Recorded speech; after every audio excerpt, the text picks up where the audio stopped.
Crisis de institucionalidad en la República Dominicana, el resultado del pasado proceso electoral que se vio suspendido a raíz de supuestos problemas técnicos en los equipos electrónicos.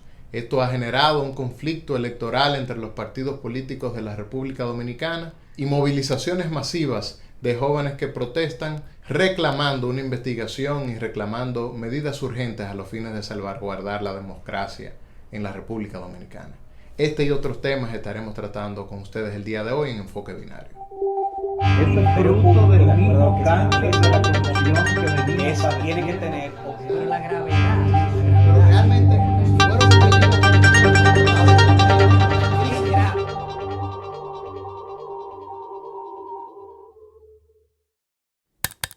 Saludos señores, Enfoque Binario, el día de hoy con un tema sumamente interesante para ustedes.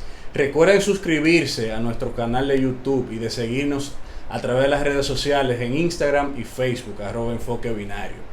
Gilberto, cuéntame, vamos a tratar este tema que tiene preocupado a mucha gente, esta crisis. ¿Podríamos hablar formalmente de que nuestro país se encuentra en una crisis de institucionalidad?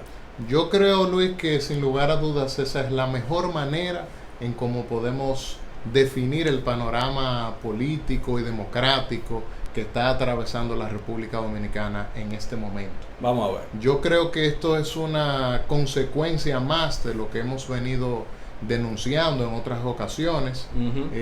Nuestros seguidores podrán referirse a otros programas que hemos realizado. Hay un programa especial que se llama Crisis de Institucionalidad, en el cual tratamos de alguna manera, en sentido general, el proceso de involución que ha vivido la sociedad dominicana en términos democráticos, fruto de la inseguridad jurídica, del no cumplimiento de la ley, de la falta de transparencia, de la impunidad y de otros temas. Bueno, y todo esto a partir de las elecciones pasadas, las elecciones del día 16 de febrero, que digamos que esa crisis de institucionalidad, vamos a hacer una analogía con un cáncer. Nuestra sociedad tenía un cáncer, ese cáncer hizo metástasis, por así decirlo, a partir de ese día, porque si bien es cierto que hemos vivido durante décadas en un estado que adolece de una crisis muy grande, pero ya eso hizo metástasis. Podría decir que ese es el estado actual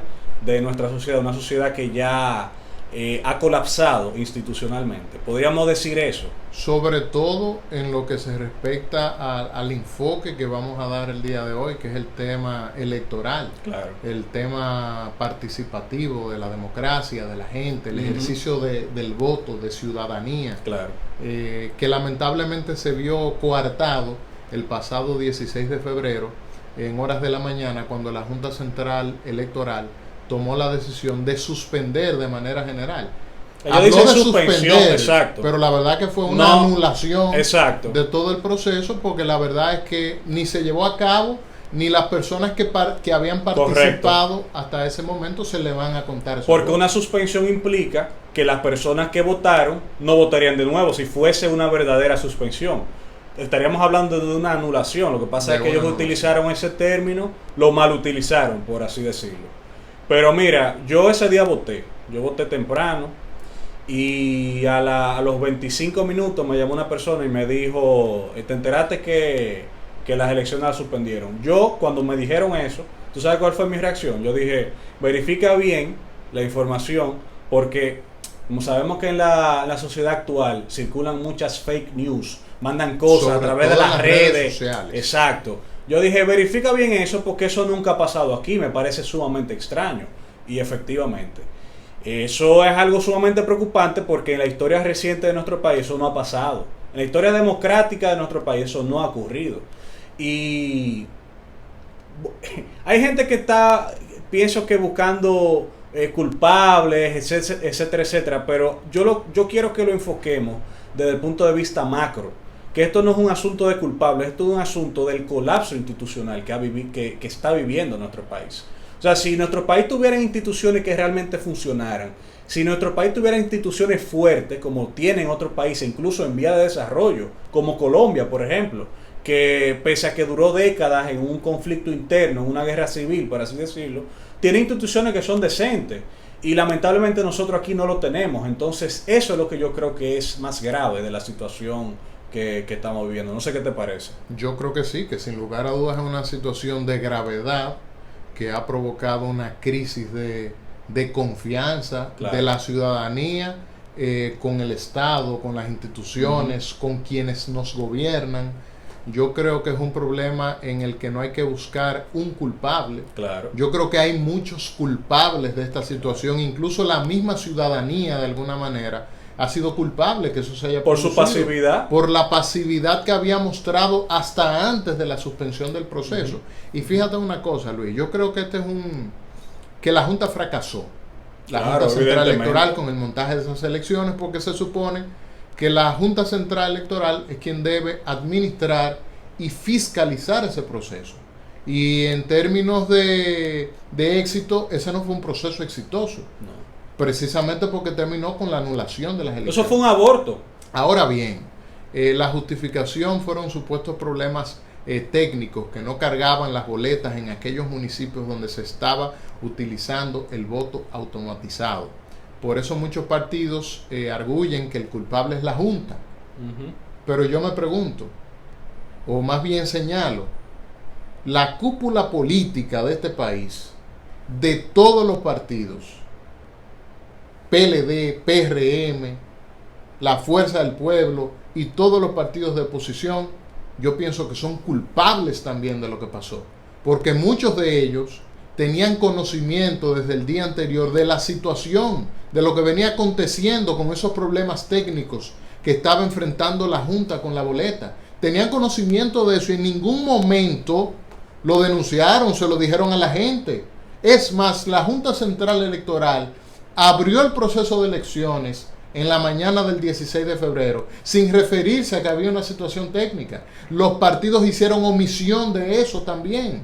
Entonces los partidos son culpables. Creo que jugaron a la hipocresía con la que se han venido desempeñando en los últimos años. Y por supuesto, el Estado también es culpable de lo que pasó. Las instituciones del Hay Estado. mucha gente que ha dicho que el Estado fue el que hizo ese sabotaje a las elecciones, pero yo entiendo que el gran error del Estado, si es culpable de algo, no es de eso que es culpable.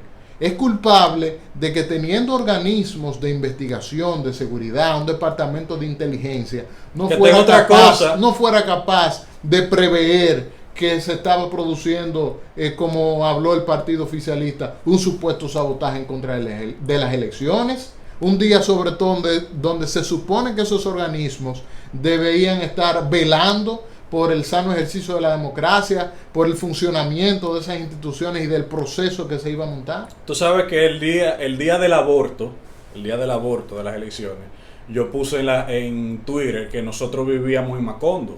¿Te acuerdas de la famosa novela de García Márquez, Claro. 100 años de soledad, Macondo, ese sitio donde ocurrían cosas inexplicables? En fin, nosotros vivimos en una sociedad macondiana prácticamente. ¿Por qué te lo digo? Porque no que muchos sectores duraron meses diciendo que el voto automatizado es peligroso, que en muchos países lo ha quitado porque ha dado problemas, porque es susceptible de hackeo, etcétera. Todo lo electrónico, Gilberto, todo lo electrónico, y tú lo sabes muy bien, es susceptible de eso. O sea, ningún dispositivo electrónico está exento a que le ocurran ese tipo de cuestiones. Entonces, ¿por qué razón? Si la inmensa mayoría de países no utilizan el voto automatizado, países desarrollados como Alemania que no lo utilizan, en Estados Unidos no hay voto automatizado, ¿por qué razón aquí se siguió insistiendo tanto con lo mismo? ¿Por qué? No, o sea, pero ¿por qué peor, aquí somos más inteligentes que la gran mayoría de los países? Peor aún, Luis, si no había consenso ¿por para qué el lo uso hicieron? del voto automatizado, Claro. ¿Cuál era la necesidad?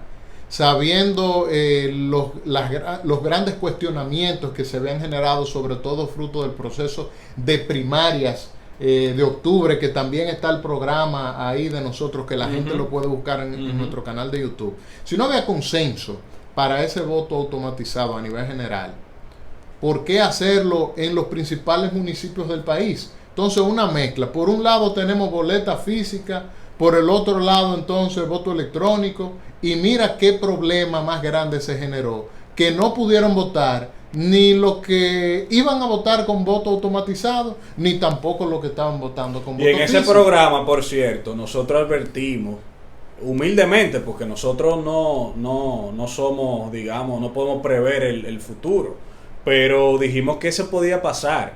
Nosotros lo advertimos, dijimos, señores, hay que tener cuidado con eso, porque ese presidente de la Junta, cuando comenzaron a decir que ese sistema automatizado no era fiable, tú te recuerdas lo que él contestó. Él contestó de una manera sarcástica. Y nosotros criticamos eso en este espacio. Y dijimos, Claro. eso es peligroso. Y en unas próximas elecciones hay que tener mucho cuidado. Señores, y pasó. Lamentablemente pasó. Pasó. ¿Qué hacer? ¿Qué hacemos? La después gran- que pasó? Que esa es la gran interrogante, porque aquí también, Luis, hay que decirle a la gente, es un ejercicio responsable de comunicación, que aquí se está haciendo mucha politiquería con ese tema. Claro. Con Y todo. ahí es donde Pero con- está el espérate, problema de con ese institucionalidad tema, de nuestro país. con ese tema. La maldita politiquería. Pero con ese tema que sea. Con ese tema y Con con todo. muchísimos otros. Pero mira, vamos a ver cuál ha sido la consecuencia del aborto de elecciones que nosotros tuvimos en febrero. Tú deberías ser muy cuidadoso utilizando ese término, ¿Por porque tú qué? sabes bien las grandes controversias y apasionamientos que genera Bueno, el tema del aborto. Bueno, en fin. Mira, las manifestaciones de los jóvenes. Eso es algo... Consecuencia de la suspensión de esa elección. Consecuencia de eso. Esos son muchachos, en su gran mayoría, que son primeros votantes, que se sienten que le han quitado, que fueron ese día a votar con ilusión y le quitaron esa ilusión, y por eso es que se están manifestando. Y lo que están buscando es transparencia. Esos jóvenes que están en las calles, que estaban ayer en la Plaza de la Bandera en Santo Domingo. En el Trabucazo. Claro que sí, gente joven, Gilberto, gente joven. ¿Por qué? Porque están preocupados por su futuro. Esa ha sido una consecuencia de lo que ocurrió. Hablábamos de consecuencias, esa es una. La politiquería es cierto, hay quienes intentan instrumentalizar a esos jóvenes, eso es cierto.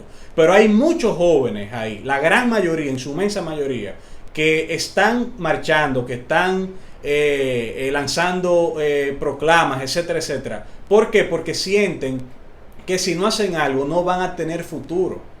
Mira, tú sabes que yo estaba ayer en Santo Domingo, Sí. yo fui. Y yo te comenté, fuera de cámara, que yo me sentía viejo en la Plaza de la Bandera. Eso eran en su gran mayoría muchachos entre 18 y 25 años que estaban ahí. Muchachos que no han votado o que no tienen ningún tipo de simpatía por partidos políticos, ni siquiera, pero que están viendo cómo este país está colapsando. Que probablemente iban a votar por primera vez en Claro ese proceso que sí. municipal y se les Claro. vio coartado ese derecho. Claro. Y de ahí la indignación y la reacción que han tenido fruto de esa suspensión. Y óyete una cosa, Luis. Yo no sé cómo hay sectores que han criticado esas movilizaciones y esas marchas. Porque yo entiendo que ese es un ejercicio democrático, genuino y desinteresado de una ciudadanía joven que se ha dado cuenta del descalabro institucional que venimos padeciendo como sociedad, que hay que ponerle un stop, un pare, que hay que pararse de frente para presionar al Estado, para presionar a las instituciones, para presionar a la clase política dirigente de este país, para que cumpla con la ley, para que haga que las instituciones funcionen realmente como deben funcionar y que haya un compromiso con la gente y no con los intereses personales. Lo que pasa es, Gilberto, que ahí entra mucho la parte generacional.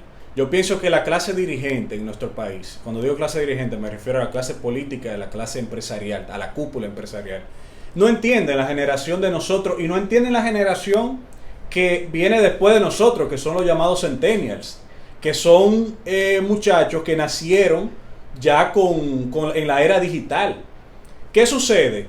Que ¿cuáles son las características de los millennials y de los centennials? Y más de los centennials. Son personas, por lo general, que exigen mucha transparencia. Son personas que, por lo general, que están acostumbrados a lo rápido, por el uso de la tecnología. Y que viven conectados Y que- de manera constante. Sí. De hecho, a través de las redes sociales, mírate qué ejercicio más bonito de convocatoria, de democracia sin utilizar necesariamente un recurso clientelista, logró movilizar cientos de miles de personas en estas marchas que se han convocado no solamente frente a la Junta Central, no, en el país entero, en Puerto Plata, en Santiago, en Moca, completo, en La Vega. Incluso personas que nunca han participado de manera directa en la política, pero que se han dado cuenta que ha llegado un momento en que si no tomamos la rienda, en que si la ciudadanía no se empodera, nos van a dejar sin República Dominicana. Tú sabes que te decía, Gilberto, que esas son las características, entre otras, transparencia, inmediatez.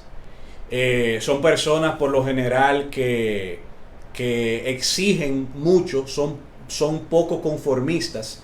Entonces, ¿qué ocurre? Cuando a esos jóvenes tú le dices se suspendieron las elecciones, lo que ellos quieren es resultado, una investigación, que le digan qué pasó y lo quieren rápido. Eso lo queremos todo. Está bien, pero te lo digo la generación de nosotros, escúchame. Y ojalá que la OEA pueda hacer esa investigación antes de eso. Pero escúchame, te lo digo la generación de nosotros y la generación de los centennials, los que van después de nosotros, porque las generaciones mayores no están acostumbrados a lo rápido. La generación, por ejemplo, de los padres de nosotros, hubiese ocurrido algo así, le dicen, mira, hay que esperar un año porque tú sabes que... Ya no estamos en eso. Y lo hacían, ahora no, ahora los jóvenes quieren algo, no, y rápido. Claro. Tú no le puedes decir a esos muchachos, mira, el año que viene yo te voy a decir qué pasó en esa investigación, porque ellos no entienden eso. Porque nacieron en la era digital, nacieron en la era del internet, que todo lo buscan rápido, que la noticia la consumen rápido. No era como antes, que tú te tenías que levantar otro día y tú verificar los periódicos, que sé yo cuántos periódicos, a ver qué pasó. Y ahora tú te enteras de lo que está pasando en Chile, en vivo, en directo, de manera inmediata. Pero entonces, por eso es que la clase... Así que también, Luis, nos enteramos, incluso de cosas que supuestamente son secretas. Porque el mismo día en que la Junta Central Electoral tomó la decisión de suspender las elecciones, se filtró un video de una reunión privada que estaba sosteniendo el pleno de la Junta con los delegados políticos de los partidos. Y fíjate que ese es un video clave y que refleja y dice mucho de la clase política que tenemos aquí en la República Dominicana. Porque fíjate como muchos de esos delegados políticos estaban ahí aconsejando a la Junta, hablando de la Junta para que no perdiera su credibilidad, que lo más correcto era suspender de manera general las elecciones. Y una vez se tomó la decisión, salieron en los medios de comunicación a cantaletear esa mal decisión de la Junta. Magistrado, y a decir que esa es una decisión unilateral de la Junta. Magistrado, no se preocupe, que estamos con usted. Y si tenemos que salir con usted, lo vamos a hacer también. Eso salió en ese video y después vimos a los delegados. Pero eso es bueno que la gente lo vea, porque esos son los mismos políticos que le dicen a la gente, queremos llegar para resolverle su problema. Queremos llegarle para garantizar una justicia independiente, un ministerio público que no dependa directamente del presidente de la República, para garantizar que en los hospitales haya medicinas. Esas son las mismas gente que le dicen eso al pueblo. Entonces la gente tiene que conocer muy bien quién es su clase dirigente, y por eso yo felicito a cada uno de esos jóvenes que de manera desinteresada y sin ninguna intención, vamos a decir partidista, ha salido a marchar y a reclamarle a la Junta que cumpla con su labor. Otra cosa es quién es que se va a beneficiar de esa marcha, es otra cosa. Eso es algo que no se puede controlar y ahí uno entraría en el ámbito de la especulación, quién se beneficiaría, pero ya eso lo veremos luego. ¿Y quién ¿Quién tú crees que no, que yo no sé, habría que ver. Pero yo lo que sí te puedo decir es que yo conozco muchas personas que se están manifestando, he hablado con ellos y he estado ahí. Esos jóvenes no están en politiquería. Esos jóvenes lo que quieren es transparencia y lo que quieren es que aquí haya un cambio institucional, porque están hartos ya con J de lo que está pasando aquí. Pero esos jóvenes no están en eso. No, y de hecho, por esa razón nadie ha podido decir que esos manifestantes son del PLD, son del PRM, son de la Fuerza Nacional Progresista, son de la Fuerza del Pueblo. Esa es una expresión genuina de la ciudadanía. De la Fuerza Nacional Progresista no son. Óyeme, eso te lo aseguro, yo no creo. Pero no creo. Yo creo, Luis, que hay manifestantes. No, hay de todo. Yo creo que hay de todo. La diversidad que se ha manifestado ahí no pero pueden es que son independientes. Oye, es que son independientes. El hecho de que esos jóvenes vayan a votar por X o por Y en las próximas elecciones no le quita su independencia. Ellos son independientes, la mayoría de ellos no están inscritos en partidos ni nada. Ni mucho menos. Tú no ves que hace como una semana comunicador José Lalú, que se caracteriza por a veces decir unos comentarios como medio extraños y fuera de lugar. Él dijo, el PLD tiene que mandar a sus jóvenes a manifestarse también, etcétera, etcétera. Y al otro día se apareció el que le dicen a los foques. ¿Cómo que él se llama? Santiago Matías. Santiago Matías. ¿Y qué le hicieron a Santiago Matías? Lo abucharon en la manifestación. ¿Por qué? Porque esos jóvenes son independientes, esos jóvenes no están en politiquería. Y si el PLD se cree que ahí están los jóvenes, ellos se equivocaron. Y si el PRM cree que esos jóvenes están con ellos, también se equivocaron. Esos jóvenes son independientes. Fíjate la crítica que generó ayer en las redes sociales.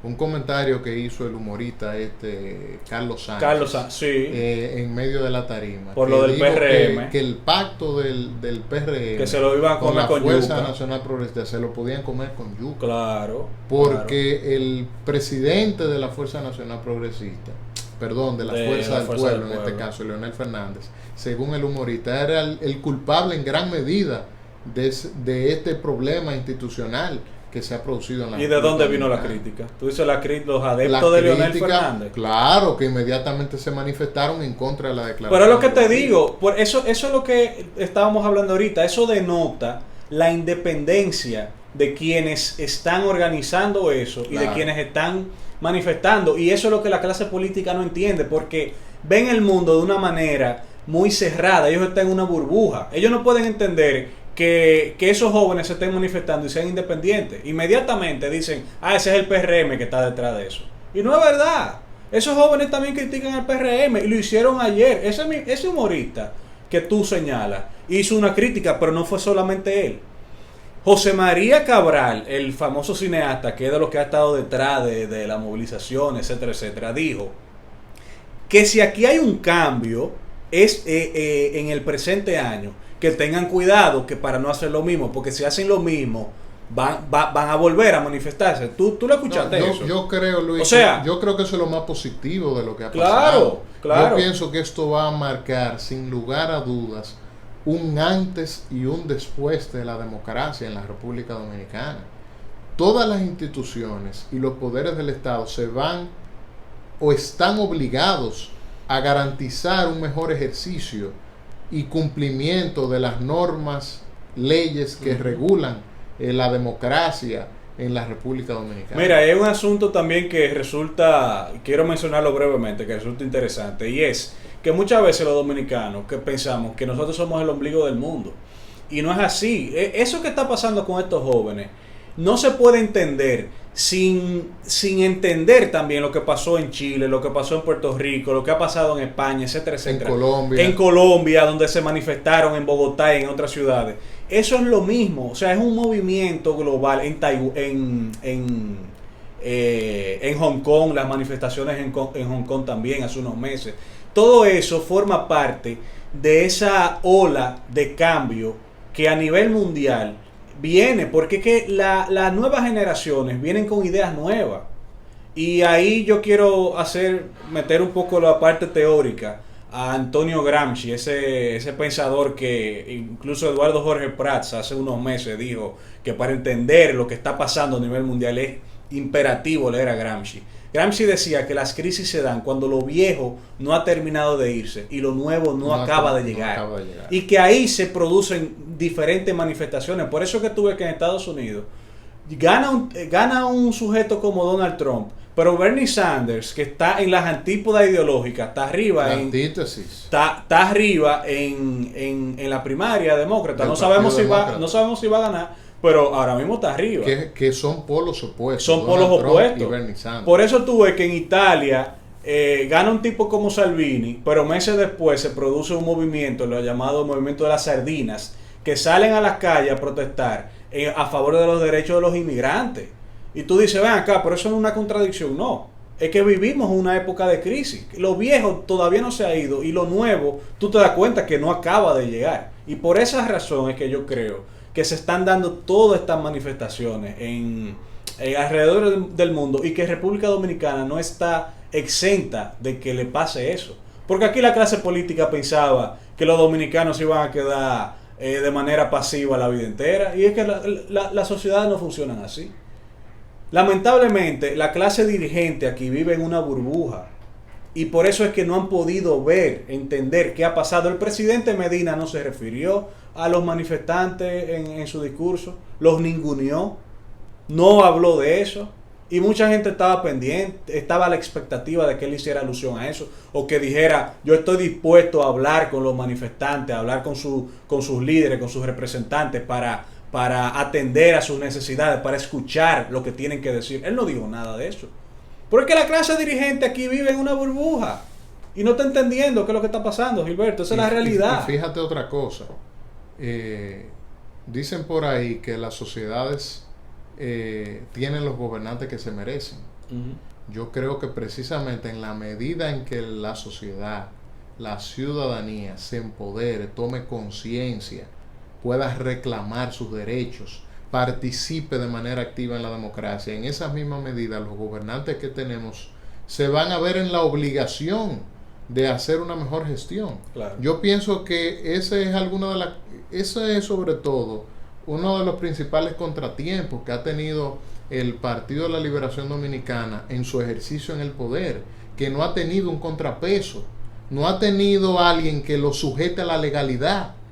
Y desde ese punto de vista se dan una serie de situaciones que al fin y al cabo recaen en ese reclamo de la mayor parte de la sociedad que dice necesitamos transparencia y fin de la impunidad. Y qué bueno que tú tratas ese tema, porque no solamente el PLD, sino que el poder en sentido general, tú tienes que ponerle freno, porque dicen, y se ha escrito bastante, la bibliografía está ahí al respecto, empezando con Bertrand Russell, con muchísimos pensadores que han dicho que el poder siempre es peligroso y por eso hay que ponerle freno. Tú puedes ser la persona más humilde del mundo, tener las mejores intenciones para con tu pueblo, pero si te dan un poder absoluto, vas a meter la pata. Bueno, ahí está la sentencia, el poder corrompe y el poder absoluto corrompe absolutamente. Correcto. Entonces, ¿qué es lo que nosotros tenemos que apostar?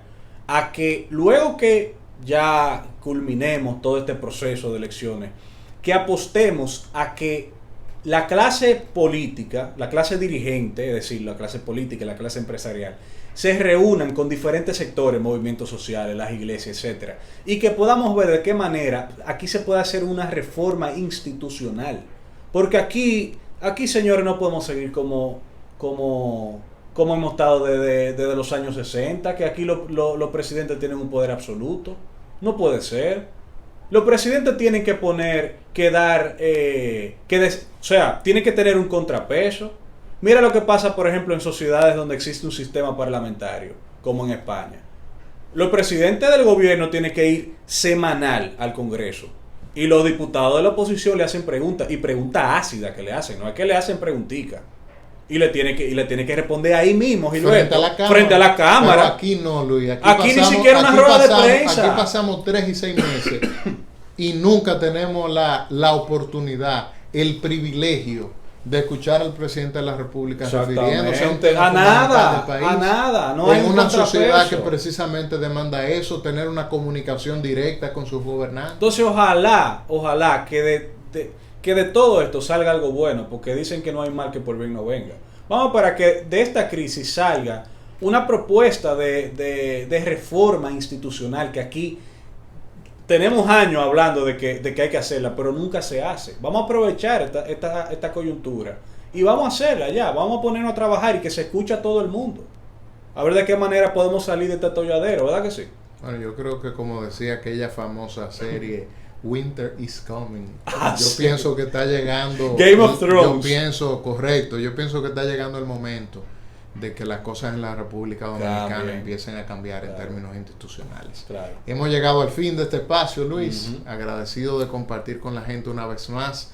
Les invitamos a que si les gustó este programa le den like, se suscriban a nuestro canal, compartan esta nueva entrega y por supuesto comenten si les gustó el tema, qué les parece, opinen. Y si no les gustó también. También, por supuesto. Ese es el libre ejercicio de la democracia. Claro. Bueno, hasta entonces. Eso es producto del mismo cáncer de la corrupción que venimos. Esa tiene que tener la gravedad.